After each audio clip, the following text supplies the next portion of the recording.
What's up, Vikings fans? Welcome back to another edition of Vikings Spin. I'm your host, Jason, and we're going to talk today about a topic I wanted to touch on before the draft, and it has to do with the Vikings roster makeup right now and looking at immediate team needs in 2019, but also looking at future needs in 2020. And today I'm making a case for the Vikings to draft two offensive linemen within the first 3 rounds of the draft. And the positions that I would be targeting if I was the Vikings are a starting left guard, that's your immediate 2019 need, and an offensive tackle that can start in 2020. And why that's so important is because the Vikings they're going to be entering 2020 at this moment, before any other moves, with $14 million in cap space. Now, they have Adam Thielen, who they're probably going to be forced into making an extension with right now to create 2019 cap space to get him on a long-term deal. Because right now the Vikings can't sign their draft picks. They don't have enough cap room. But they can make cap room if they get an extension done with Thielen, which would lower his 2019 cap hit, but probably significantly raise his 2020 cap hit. So let's say that they do that, and he lowers his cap hit by 2 or 3 million this year, allows them to sign their rookie class, but his 2020 cap hit jumps up by 6 million. Now you just ate into the 14 million. You've got 8 million. You have Anthony Harris, an unrestricted free agent, Mackenzie Alexander, an unrestricted free agent, Trey Waynes, an unrestricted free agent. At minimum, you're going to want one of your cornerbacks back, and probably your safety that you tendered this year.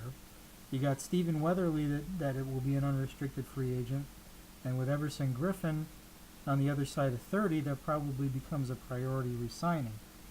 Also coming up, besides those guys, are Jaron Kearse and David Morgan on the lower level, but they're important role players too. So, for the Vikings to be able to retain these players that are young and they want to have them for a while going forward, they're going to have to create some cap space. So drafting a guy that can take over for Reef in 2020 would be very beneficial and wise, looking at the future of the salary cap next season, because Reef is scheduled to make over $13 million in 2020. Now there's several ways that you can address this. You could look at, going with, and if you're going to say, let's say you're going to get your guard in the first round. And I think the way that the draft is going to fall will probably point this way, because the Vikings could probably trade down a few spots and pick up another day 2 pick and still get a starting guard, be it Cody Ford or Dalton Reisner. I think would be there for the taking, even if they move down to say 22, 23, or even 28. And you pick up another day 3 pick, which is going to be highly beneficial to them.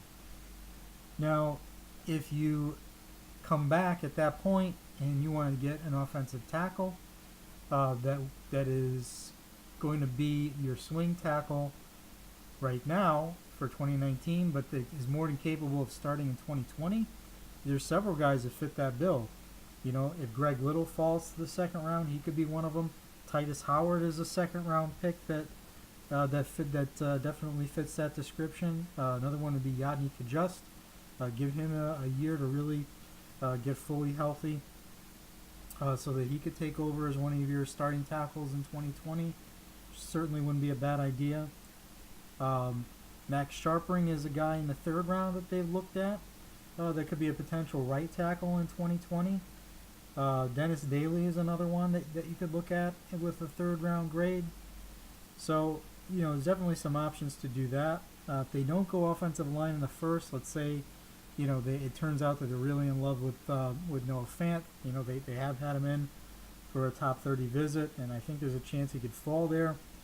You could go back and, you could grab one of those guys. You can grab a tackle in the 2nd round, and maybe you grab a guard or an interior player with flexibility, like a guy that plays center like Eric McCoy, You could either move him to guard or move Elfline to guard, and the other guy plays center. Or you could take a guy like Nate Davis. They've shown a lot of interest in him. He's got a third-round grade. Connor McGovern's another one with a third-round grade. Drew Samaya. I think these guys are plug-and-play guards. What I'd like them to avoid, though, is getting into a situation where they just take a tackle, either in the first or the second, and they move Riley Reef to guard. I think that's a really bad idea. Somebody that's played tackle their entire NFL career, moving him to guard and expecting them to play well. It worked out horribly with Mike Remmers. Probably really ruined his career quite a bit. I don't think that would be a wise move. Riley Reef has not played guard since his freshman year in college. He was not trained that way coming out of college. He spent most of the time as tackle. He's played tackle his entire NFL career. There's nothing that tells me that he's going to be a successful guard.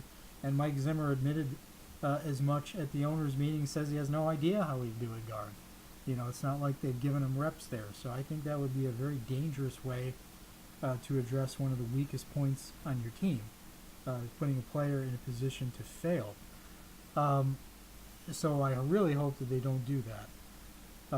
But if you take a tackle prospect, I think the best thing to do is you got Riley Reef right now. He can play tackle in 2019. So take your tackle in the second or third round that you can develop into a starter by next year. That's good enough to be a swing tackle now. You could probably bump Rashad Hill off the roster and save $2 million by getting a guy like that. That's probably better than Hill already.